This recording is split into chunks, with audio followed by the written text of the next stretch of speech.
नमस्कार मित्रांनो, नवीन व्हिडिओमध्ये आपलं स्वागत आहे। आज आलेलो आहे मी पुन्हा मासे पकडायला। 1-2-3 दिवसापूर्वी आलो होतो, त्याच्यानंतर परत आलोय मासे पकडायला। बघू आज सापडतात का नाही बघू। आज दोघंच जण आलोय, निलेश आणि मी। बघू सापडतात का नाही। चला, आज आलेले छोट्याशा वड्याला। वडा आहे, दिसतो का तुम्हाला मागच्या साईडला बघा। निलेश आहे तिथं बोर टाकतोय, तर थोडं खोल आहे पाणी। चला,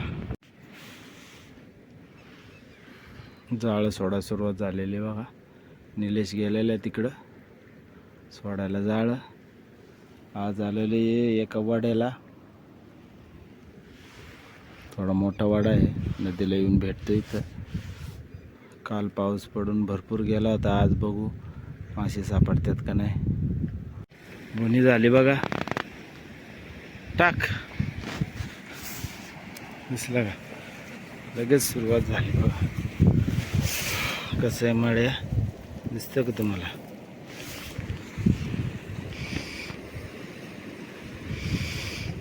व्यवस्थित दिसला का बघा, सुरुवात झाली। ताजा ताजा मळे। आता हे 3 नंबरचं जाळं चालू आहे सोडायचं काम। तिकडे गेला निलेश, हे बघा लय छोटे आहे। आता करणार काय, मोठी जाळी नाही आमच्याकडे, आपली छोटी जाळी सापडल ते सापडते। बोनी तर झालेली आता बघू।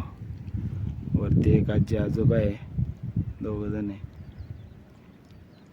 ते बी जाळं टाकतात आणि त्याच्यावर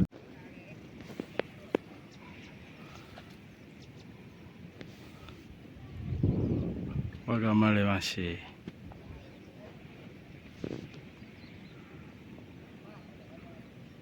बघा पहिल्या जाळ्यातले एवढे मासे सापडले, दिसले का।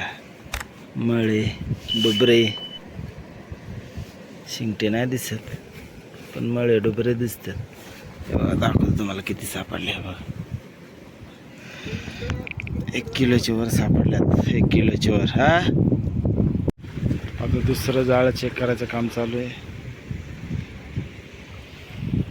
लय माणसं आलेत बघा, इकडं बी टूप आहे, इकडे माणसं आहे, इकडं वर बी माणसं आहे। दुसरं जाळं चेक करायला सुरुवात केलेली आहे। बघू आता मासे भरपूर झाले, 2-2.5-3 किलो झाले जवळजवळ। आता हे छोटं जाळं ते काढायच लावलंय, चेक करायला बी नाही, डायरेक्ट काढायच लावलंय। जाऊ दे, आता काम झालेलं आहे। जास्त मासे काय उपयोग नाही होत, कारण एवढे मासे फाटलं जाळं। हे बघा एवढे मासे भेटले आम्हाला, हे टब भरला बघा। आणि आता एक भाऊ गेला, एवढा टब भरून त्याला दिले भावाला एवढे बघा। आता एवढे नीट करायला बसलोय आम्ही आता। चला भेटू पुढच्या व्हिडिओमध्ये।